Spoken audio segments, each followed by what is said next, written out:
Transparent है। दोनों को एक साथ आप रखेंगे तो आपको नजर आएगा कि ये वेल वाटर बहुत साफ सुथरा है, बहुत अच्छा है, और ये बहुत टर्बिड है। जब हम इंडस्ट्री की बात करते हैं और दोनों को कंपेयर करते हैं तो हमें पता चलता है कि जो पानी देखने में हमको बहुत क्लियर नजर आ रहा है वो पानी इंडस्ट्री के लिए बहुत ज़्यादा अच्छा नहीं है कंपेरेटिवली सरफेस वाटर के। सरफेस वाटर में जो चीज़ होती है वो खाली होती है टर्बिडिटी, बाकी तमाम मिनरल्स की तादाद उसमें होती है कम।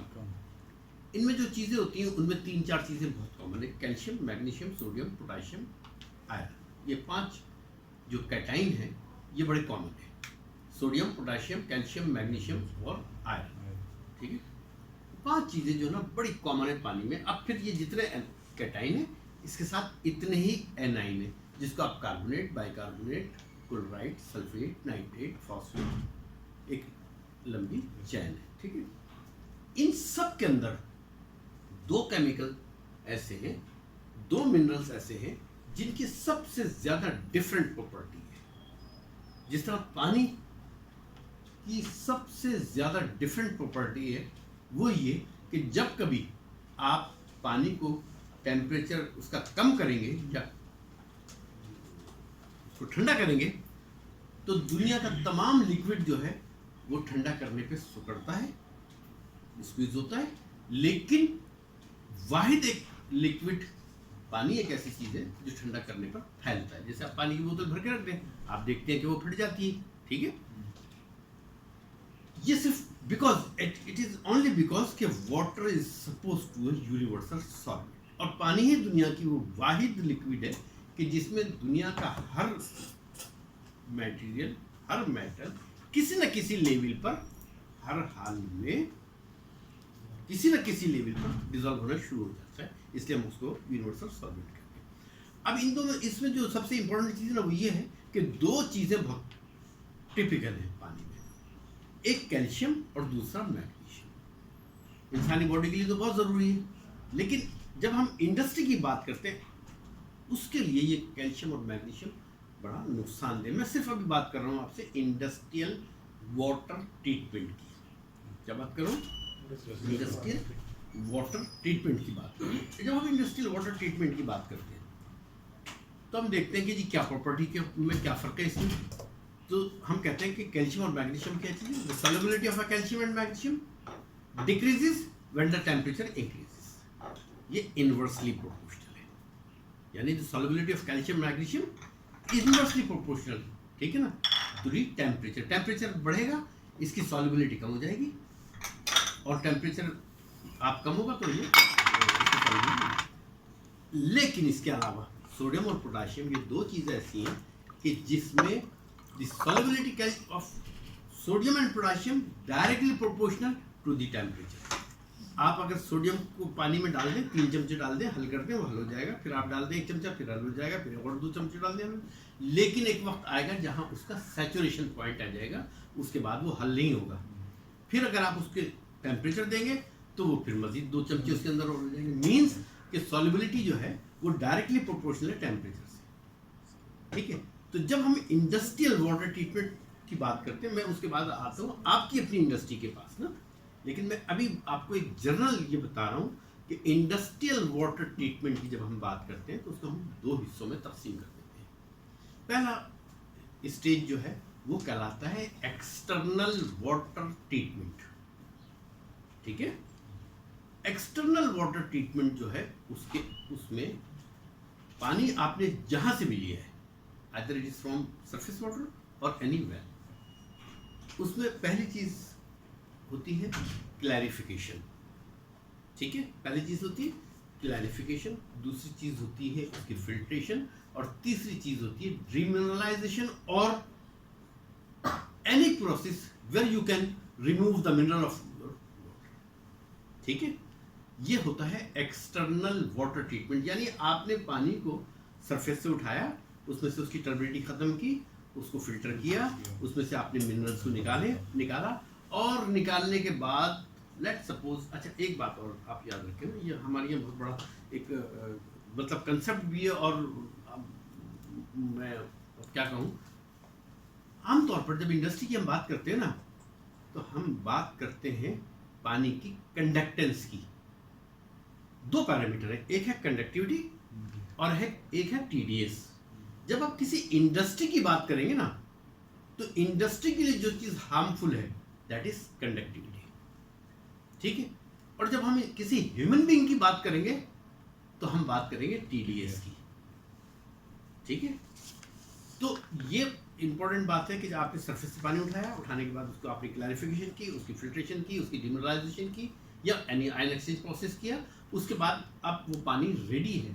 बिकॉज उसके बाद क्या हुआ, उसकी कंडक्टेंस अगर फर्ज कर लें सरफेस वाटर पे 300 थी, तो यहाँ पर आकर 5, 4, 3, 2 या जो भी कुछ है आपका, जो भी प्लांट है, डिमिनरलाइजेशन है या कोई ऐसी रिवर्स ऑस्मोस लगाया हुआ आपने, वहाँ आके उसकी जो कंडक्टिविटी कम हो गई।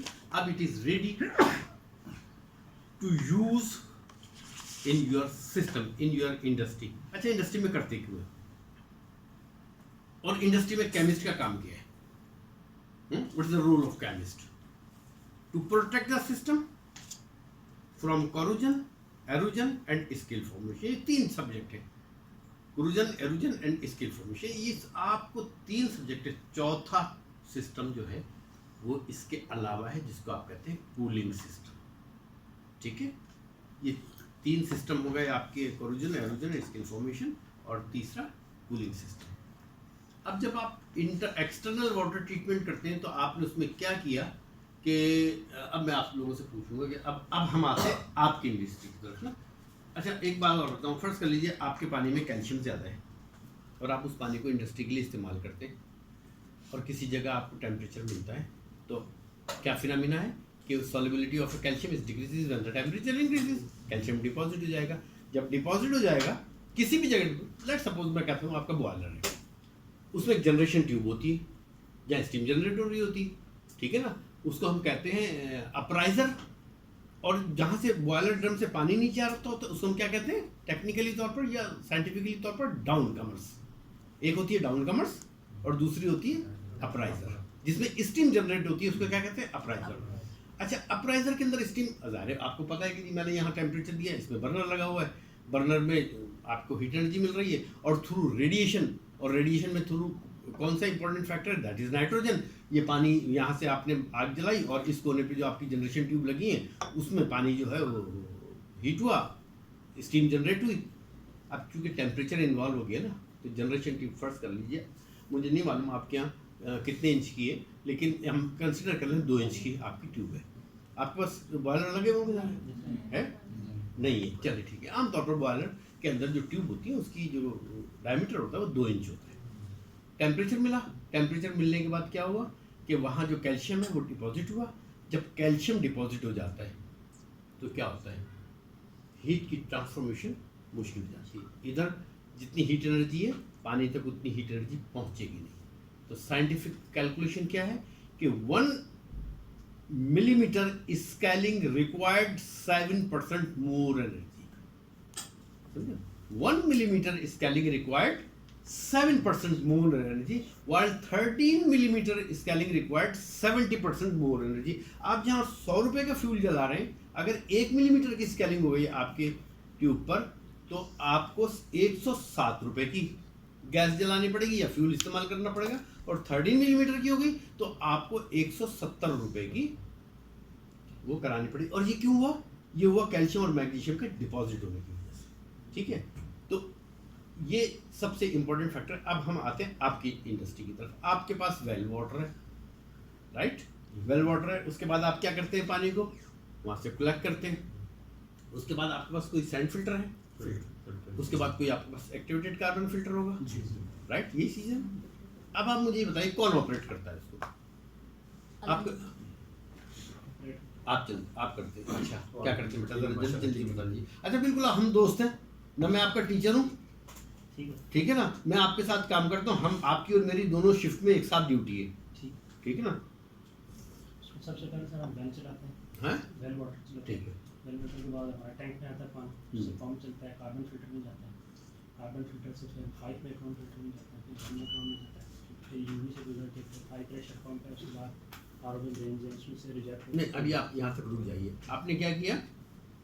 आपने मुझे कहा आप मुझसे सीनियर हैं, आपने मुझसे ये कहा कि जाओ भाई जाके पंप चला दो वेल वाला, मैंने चला दिया, ठीक है। उसके बाद क्या हुआ, वो पानी आ गया फिल्टर में, जी सर। फिल्टर में आ गया ना, फिल्टर में से वो पानी पास हुआ और उसके बाद कहाँ चला गया, एक्टिवेटेड कार्बन में चला गया। बस यहाँ पे रुक जाते हैं हम। आपने कहा कि यार वो तुमने पंप तो चला दिया, लेकिन वो भाई इसको बैक वॉश भी करना है, तो आप मुझे क्या कहेंगे कब बैक वॉश करूँ उसको मैं?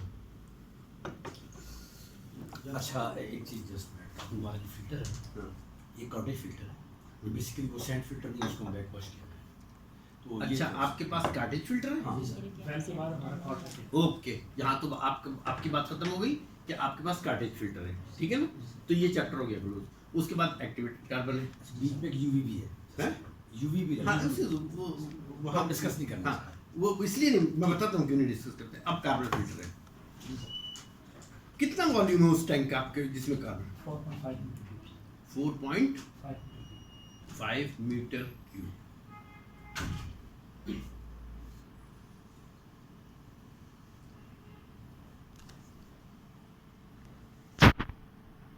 से पानी शावर हुआ, यहाँ से आपने इसको लिया पानी को, ठीक है ना, ये पानी यहाँ से निकला और आगे चला गया, चाहे आप इसको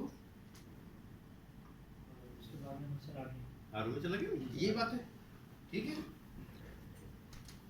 ये आपने कर दिया। उसके बाद मुझे ये बताइए, इसको बैक वॉश, इसमें फ्लो कितना है? तो सर हमारा चल रहा है 26.5 26.5 क्यूबिक मीटर पर आवर, पास है ना, 26, हम 26 ही, ठीक है। कितने अरसे बाद ये बैक वॉश करते हैं? 15 डेज के बाद इसको आप बैक वॉश करते हैं। कितनी देर के लिए बैक वॉश करते हैं? इसमें सर बैक वॉश होती है 30 मिनट 30 मिनट, और उसके बाद वॉश होता है 5 मिनट 35 मिनट। 30 किस तरह से करते हैं ये? आपने बंद कर दिया वाल्व बैक वॉशिंग में? सर हमारे पास क्योंकि ऑटोमेटिक सिस्टम है, सिस्टम में हम इसको जब स्टार्ट करते हैं तो पानी नीचे से ले रहा होता है, तो ऊपर से जा नीचे। नहीं, वो जो मैं आपसे पूछता जाऊँगा ना, मैं तो आपसे ज़ाहिर आप मुझसे सीनियर हैं, मैं तो आपसे पूछते जाऊँगा ना सर करना कैसे, ठीक है। ठीक है ना। तो मुझे ये बताइए, आप मुझे कहेंगे भाई ये वाला वाल्व बंद कर दो, ऊपर से पानी नहीं जाना चाहिए, ये वाला वाल्व खोल दो, पानी यूँ आया, ये वाला वाल्व आपने खोल दिया और ये पानी ऊपर गया और ये पानी यहाँ से बाहर आ गया, ये ऑटोमेटिक सिस्टम है, ये बात जी ठीक है ना। और इसको आपके पास 26.5 क्यूबिक मीटर पर आ रहे हैं, राइट, ऐसे ही बिल्कुल। तो मुझे आप एक बात बताइए, आप कहते हैं जी हम इसको 35 मिनट्स के लिए करते हैं, इसका मतलब ये है कि आप 14 ऑलमोस्ट से लेके और 15 क्यूबिक मीटर वाटर आप यहाँ से देते हैं और इसको करते हैं। इसमें और कोई सिलसिला भी करते हैं या नहीं? नहीं सर। कुछ भी नहीं होता। अच्छा, अब देखिए, अब हमने वाटर कंजर्वेशन कैसे करनी है। हमने वाटर कंजर्वेशन करनी है, आप बैक वॉशिंग करते हैं, इसमें दो इसके इम्पोर्टेंट फैक्टर हैं। एक फैक्टर ये है कि आपके पास जो टर्बिडिटी होती है यहाँ पर इस पानी में, वो at the surface of the substance absorb होती है, ठीक है ना, वहाँ रुक जाती है। आप बैक वॉशिंग करते हैं, वो बाहर निकल जाता है। अच्छा, फिर कभी ऐसा होता है कि ये जो एक्टिवेटेड कार्बन है, इसमें किसी जगह चैनलिंग भी हो जाती है ऐसे, ठीक है ना, दरार पड़ जाती है, पानी यहाँ से क्रॉस होकर आपको मिलता है, प्रॉपर तरीके का आपस में कांटेक्ट नहीं होता, ठीक है, तो इसकी एफिशिएंसी ड्रॉप हो जाती है। अब हमें क्या करना होता है कि हमने इसको नीचे से बैक वॉश के लिए हमने इसको दिया पानी, और ये सारा मटेरियल ऊपर उठा, और ये टर्बिडिटी जो यहाँ सस्पेंडेड मटेरियल और इनसॉल्युबल मटेरियल सेटल डाउन हो गया था, वो यहाँ से बाहर आ गया। ये काम करते हैं 35 मिनट के लिए, और इसमें आपको लगता है 15 क्यूबिक मीटर वाटर, ठीक है। अब हम इसको कैसे सेव कर सकते हैं? अब हम इसको सेव कर सकते हैं इस तरह से कि हम, आप यहाँ पर एक निपिल लगा दीजिए, ठीक है ना, इसमें क्या लगा दीजिए, एक निपिल लगा दीजिए आधे इंच की, ठीक है, आधे इंच की निपिल लगा दी। ये एक फ्लेक्सिबल पाइप है आपका, ठीक, जो आमतौर पर घरों में होता है फ्लेक्सिबल पाइप, गैस वैस के इसमें इस्तेमाल होता है, थोड़ा सा मोटा अच्छी क्वालिटी का, वो लगा दें। और यहाँ पर एक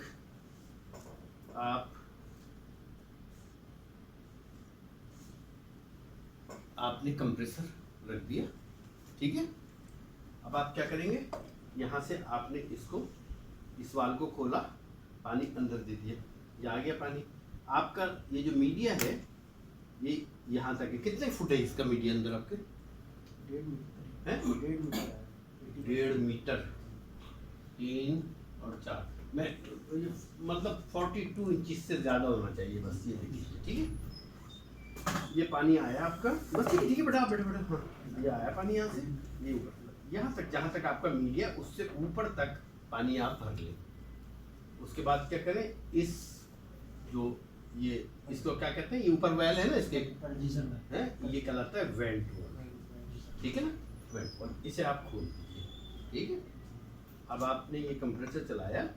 अच्छा, ये वेसल का आएगा, स्टील का, एसएस का, ठीक है।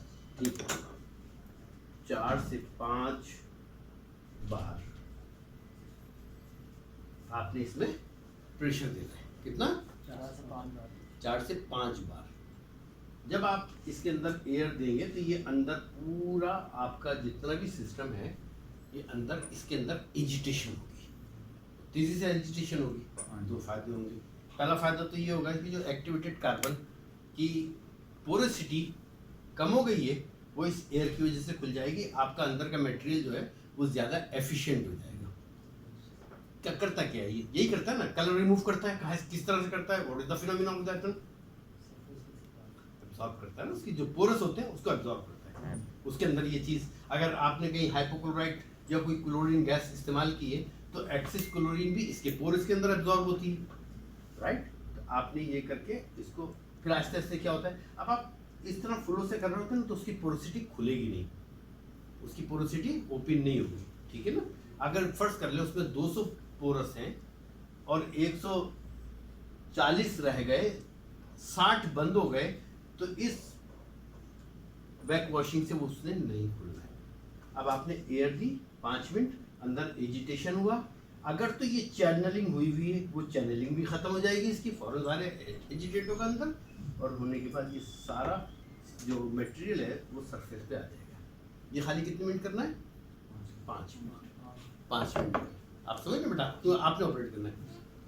आपने एयर दे दी, इसमें किसी किस्म का कोई ना इशू है और ना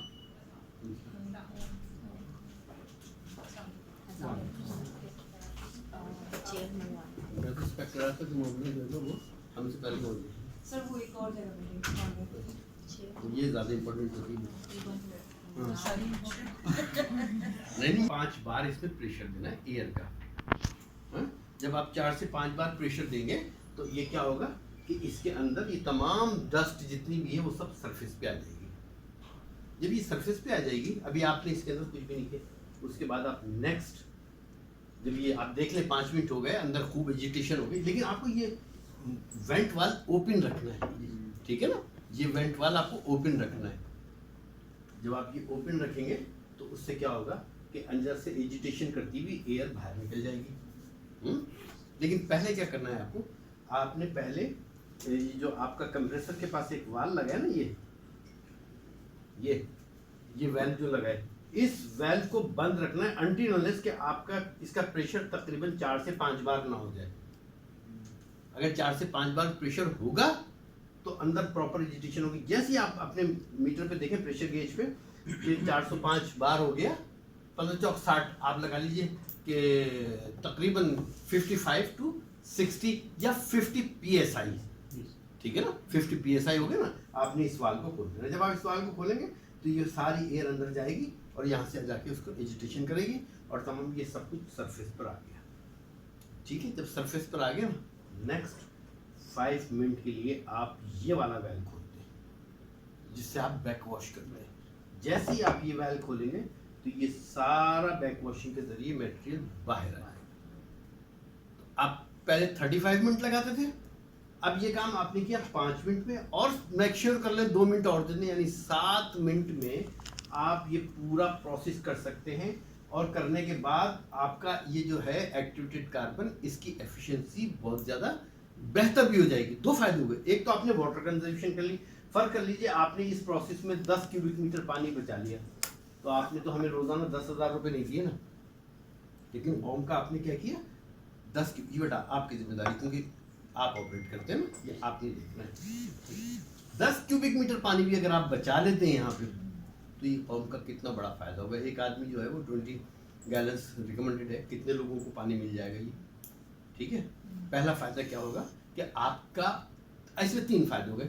एक फायदा सबसे बड़ा, हम अपना तस्वुर कर लें कि हमने अपनी नेशन को फायदा पहुंचाया, है ना, हमने अपनी नेशन को फायदा पहुंचाया कि जी हमने ये कंजर्वेशन की पानी की। दूसरा फायदा हमने अपनी इंडस्ट्री को पहुंचाया कि हमें जो पैसे देने थे सुप्रीम कोर्ट को, हमने वो पैसे अब हम नहीं देंगे, ज़्यादा पानी कम इस्तेमाल कर रहे हैं। तीसरा फायदा ये हुआ कि ये जो एक्टिवेटेड कार्बन है, इसकी एफिशिएंसी भी इंक्रीज हो गई। अब आप बताइए इसमें कितना आसान सा ये मैथमेटिक्स है और आप कितने ज़बरदस्त गोल अचीव करेंगे, आए समझिए। अच्छा, यहाँ तक जो मैंने बात बताई है, इस सिलसिले में इस तक अगर कोई चीज़ नहीं समझ आई तो मुझे बताइए। अच्छा, ये जो प्रेशर की रेंज आपने बताई है, Sorry? प्रेशर की रेंज 4 to 5 बार कंप्रेसर कर रखी है, ये इज इट लाइक ये मोस्ट इसके ऊपर बेस्ट रिजल्ट्स अचीव होते हैं या इनकी फ्लक्चुएशन से क्या एफिशिएंसी पे फर्क पड़ेगा कार्बन? अगर आप इसको प्रेशर को बढ़ाते, जी जी नहीं, देखें क्या है, 2 चीज़ें होती जी हैं। जी वेरी गुड क्वेश्चन, लेकिन 2 चीज़ें हैं। जो मटेरियल इसके अंदर आपने यूज़ किया ना, है, उसकी एक प्रेशर बेयरिंग कैपेबिलिटी है, ठीक है, अंदर, चूंकि ये एक्टिवेटेड कार्बन है ना, ये है जैसी ग्रैनुअल एक्टिवेटेड कार्बन है, इसकी एक बेयरिंग कैपेसिटी है। मैं यहाँ से इसके ऊपर एयर का प्रेशर मारूं, इसकी एयर प्रेशर बेयर करने की फर्ज कर लें कैपेबिलिटी 100 है, मैं 100 मारूंगा ना तो ये बर्दाश्त कर लेगा। लेकिन अब फर्ज कर लीजिए अगर 100 से ज़्यादा होगा तो यहाँ से सुराख हो जाएगा। सिमिलरली ये आपके साथ ये होगा कि अगर तो आपने एक्टिवेटेड कार्बन के अंदर इससे ज़्यादा प्रेशर दे दिया तो क्या होगा, अंदर एक्टिवेटेड कार्बन 2 हिस्सों में टूट जाएगा, एमोर्फस हो जाएगा। जब वो एमोर्फस हो जाएगा तो जब आप इसको बैक वॉश करेंगे तो वो ये यहाँ से बाहर आ जाएगा। तो आपने अपना मटेरियल ज़ाया किया, आपने अपना मटेरियल, हमने मटेरियल भी ज़ाया नहीं करना है और हमने अपने इसकी एफिशिएंसी भी करनी है, ठीक है ना। इसके बाद ये तो आपने यहाँ तक तो हुई वाटर कंजर्वेशन की बात। इसके बाद आप इस एक्टिवेटेड कार्बन को कितने अरसे बाद रिप्लेस करते हैं? हमारा जो लास्ट हुआ था, इसकी जो रिकमेंडेशन है सप्लायर की तरफ से 5 इयर्स की है। तो अब जो है हमने प्लान किया हुआ है 2014 के एंड में लगा था, 15 के स्टार्ट में या 15 के जैन में लगा था, तो अब हमने इसको प्लान किया हुआ रिप्लेसमेंट करो, कोई ज़रूरत नहीं बेटा रिप्लेस करने हाँ की, बिल्कुल कोई ज़रूरत नहीं है, क्योंकि ये जो पैसा यहाँ से हमारे मुल्क से जा रहा है ना, ये दूसरी जगह जा रहा है जी, है ना, ज़ाहिर इम्पोर्ट आइटम है। तो क्यों, ये आपके अंदर कैपेबिलिटी होनी चाहिए कि इसकी पोरोसिटी को देखें आप कितनी है, and how you can increase the porosity of that material, just only introduce the steam. आप इसको बाहर निकालें, इसको बाहर निकालने के बाद किसी बड़े से वेसल के अंदर हीट एनर्जी दें और इसको इस टनल को इसके ऊपर रख दें, नीचे से इसके अंदर वो जो स्टीम पास होगी इसके तमाम पोरस खुल जाएंगे, या अगेन 5 इयर्स के लिए ये हो जाएगा। तो ये एक आपका बहुत बड़ा अमाउंट होगा ना जिसमें आप खर्च करेंगे, तो आप लोगों की जेब से जाएगा ना पैसा। तो ये जो है आपको यहाँ पर ये सारी इसकी बचत होगी, कोई ज़रूरत नहीं खर्च करने की। इसका तरीक़ाकार क्या है, अब साइंटिफिकली तरीक़ाकार क्या है, साइंटिफिकली तरीक़ाकार ये कि बेहतरीन माइक्रोस्कोपिक एनालिसिस की ज़रूरत होती है। आप बाज़ार से मंगाएं, कहीं से भी मंगाएं, ठीक है ना, यहाँ मार्केट में भी मिल जाएगा, एक बैग मंगाएं, या अगर आपके पास कोई फ्रेश रखा हुआ है उसकी माइक्रोस्कोपिक एनालिसिस करें, देखें उसमें कितने पोरस हैं, ठीक है। फिर आप इसकी पोरोसिटी चेक करें जो आपके पास एग्जिस्टिंग है, उसके बाद इसको रीजनरेट करने के बाद उसको अगेन आप देखें। तो अगर 200 है लेट सपोज ओरिजिनल की, और यहाँ 130 140 हो गई थी, ठीक है, तो जिस तरह मैंने आपको बताया एरेशन प्रोसेस, उससे उसके वजह से इसकी पोरोसिटी अगर 130 है 100 होगी तो 140 160 तो वैसी हो जाएगी ना इंशाल्लाह, कोई ज़रूरत नहीं है। लेकिन अगर फिर भी आप देखते हैं कि भाई नहीं अब इसकी पोरोसिटी कम नहीं हो रही है, बढ़ नहीं रही है, तो हम क्या करें, जो मैंने तरीका बताया ये क्या कहता है generation process, regeneration process through steam. ठीक है, regeneration process of JSC through steam. यहाँ पर आपकी 200 हो गई। अब फर्ज कर लें आपको गोरा कहता नहीं जी मंगा लें, भाई क्यों मंगा लें, आप बताएं हम इसकी पोरोसिटी कितनी है, इसकी 200 है, हमारी की 140 थी, हमने उसको रीजनरेट किया, अब अगेन वो 200 हो गई, there is no need to purchase new one. क्यों ये हम लाखों रुपए अपने मुल्क के बाहर हम भेजें किसी को, नो नहीं भेजना। और केमिस्ट का काम यही है, केमिस्ट का काम क्या है, अपनी ऑर्गेनाइजेशन को जो है इन्हीं बातों से फाइनेंशियली बेनिफिट पहुंचाना। अगर केमिस्ट ये नहीं करता है तो फिर उस केमिस्ट का कोई फायदा नहीं। अब ये समझ में आ गया यहाँ तक? यहाँ तक अगर कोई सवाल आपको पूछना है किसी भी किस्म का तो आप पूछिए। अब आप सवाल नहीं पूछेंगे ना मैं समझूंगा कुछ नहीं आया।